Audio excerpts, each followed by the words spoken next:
Om Swastiastu. Selamat pagi, perkenalkan nama saya Nima Diastari Pranya Dewi dengan NIM 241 5613047. Saya dari kelas 2B Prodi D3 Akuntansi. Di sini saya akan menjelaskan tentang yang pertama itu kasus kecurangan yang terjadi pada PT Jiwasraya. Yang kedua, serta pengendalian internalnya.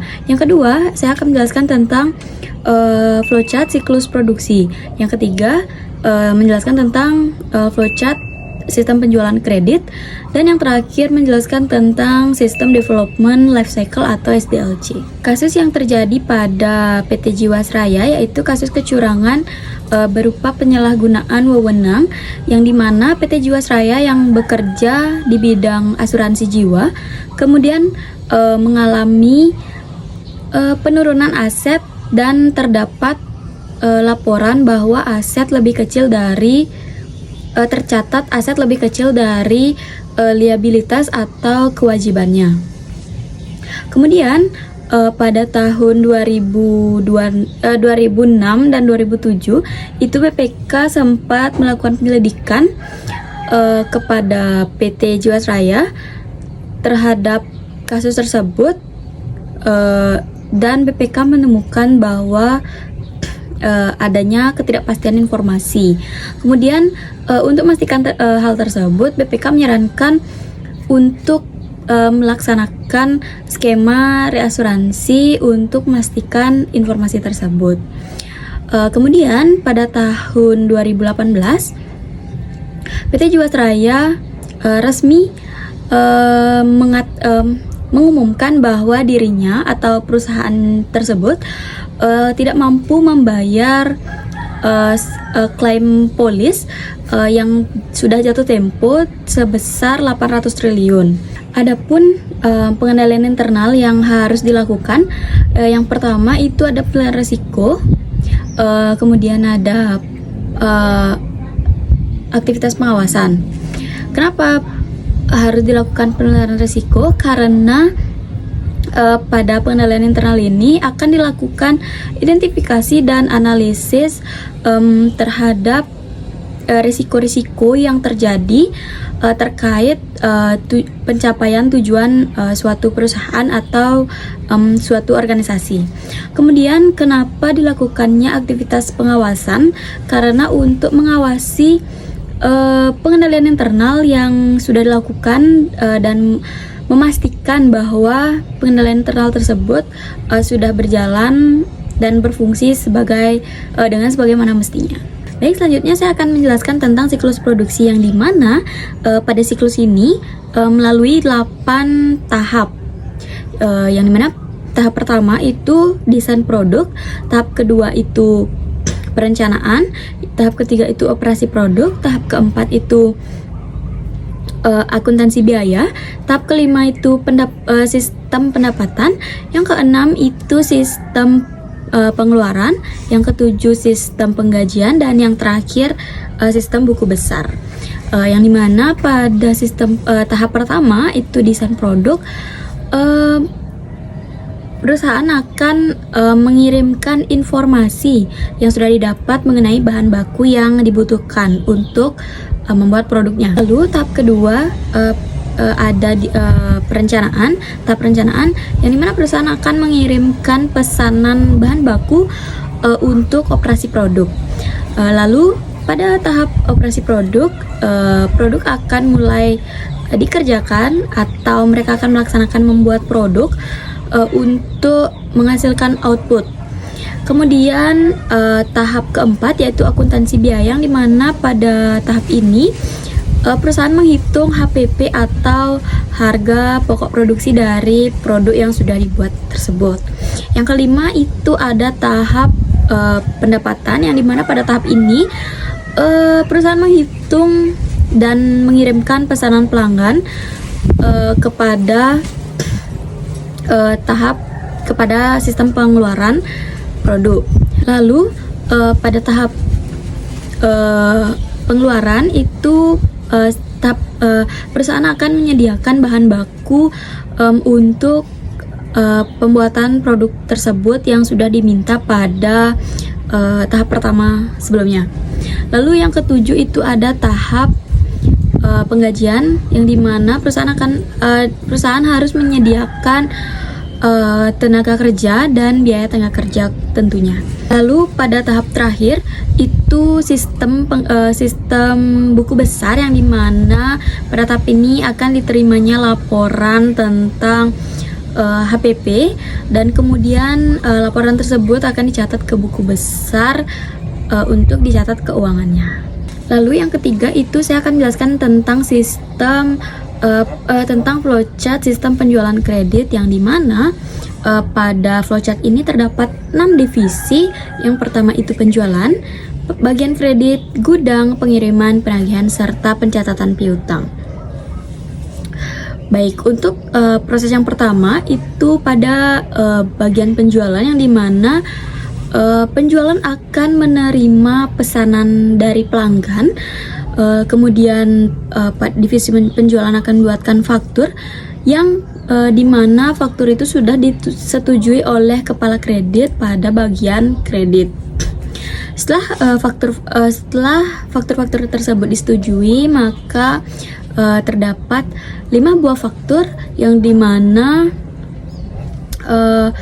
itu yang pertama ada customer copy, yang kedua itu ada ledger copy, kemudian ada stock request, kemudian ada packing slip, dan yang terakhir ada credit copy. Yang dimana customer copy dan ledger copy itu diteruskan ke bagian penagihan untuk diarsipkan sebelum barang tersebut sembari menunggu barang tersebut dikirim. Kemudian stock request akan diteruskan ke bagian gudang untuk untuk dicatat dan dikeluarkan stok-stok yang diminta. Lalu setelah itu stock request juga berfungsi untuk mengawasi utang. Selain itu juga stock request berfungsi untuk membuat surat perintah pengeluaran yang diteruskan ke divisi penagihan bersamaan dengan stock request dan packing slip, faktur packing slip tadi, yang kemudian itu digunakan sebagai dasar untuk mengirim barang ke pelanggan. Yang kemudian setelah barang tersebut dikirim akan dibuatkan laporan pengiriman, dan setelah itu akan dibuatkan dokumen laporan pengiriman.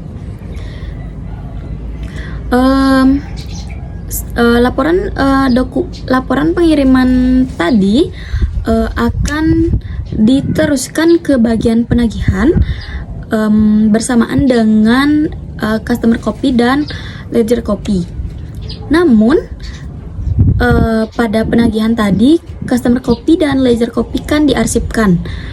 Nah, karena pada divisi pengiriman produknya sudah dikirim, maka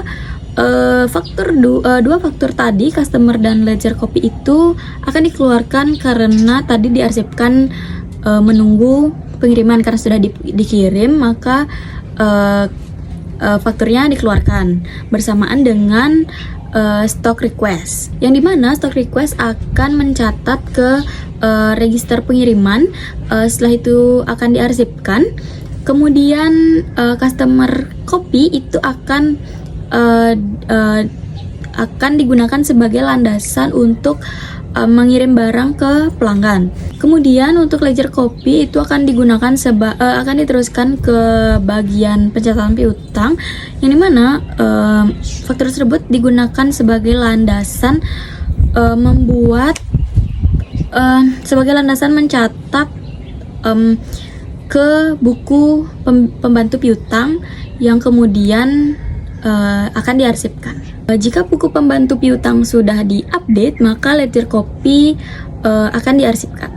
Baik, saya akan menjelaskan tentang System Development Life Cycle atau yang biasa disebut SDLC, yang dimana itu merupakan proses 5 langkah untuk mendesain dan mengimplementasikan sebuah sistem baru, yang dimana tahap-tahap tersebut yang pertama ada analisis sistem, yang kedua ada desain konseptual, yang ketiga ada desain fisik, yang keempat ada implementasi dan konversi, dan yang terakhir ada operasi dan pemeliharaan, yang dimana pada tahap analisis sistem ini akan dilakukan penyelidikan awal atau survei ataupun analisis terhadap sistem yang hasilnya akan berupa kekurangan maupun kelebihan dari fungsi dari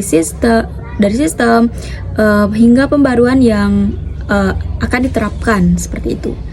Yang kedua itu ada desain konseptual, yang dimana pada tahap ini akan dilakukan evaluasi dan identifikasi sistem, yang selain itu juga akan dilakukan pengembangan spesifikasi desain dan tentunya juga memberikan persyaratan konseptual. Yang ketiga itu ada desain fisik, yang dimana pada tahap ini mulai mendesain output database pengendalian, dan di tahap ini juga akan mengembangkan program dan prosedur serta memberikan sistem yang sudah dikembangkan, seperti itu. Lalu yang keempat itu ada implementasi dan konversi, yang dimana pada tahap ini itu akan mengembangkan rencana implementasi yang berkaitan dengan perangkat keras maupun perangkat lunak.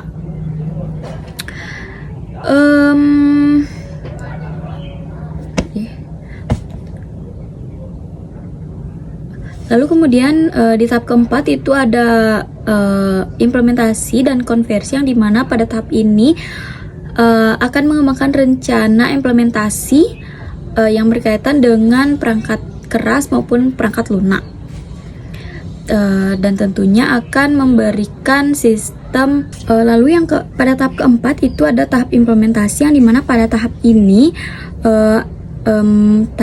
mengembangkan rencana implementasi dan yang berkaitan dengan perangkat lunak maupun perangkat keras, dan memberikan sistem operasional. Lalu yang terakhir itu ada tahap operasi dan pemeliharaan, yang dimana pada tahap ini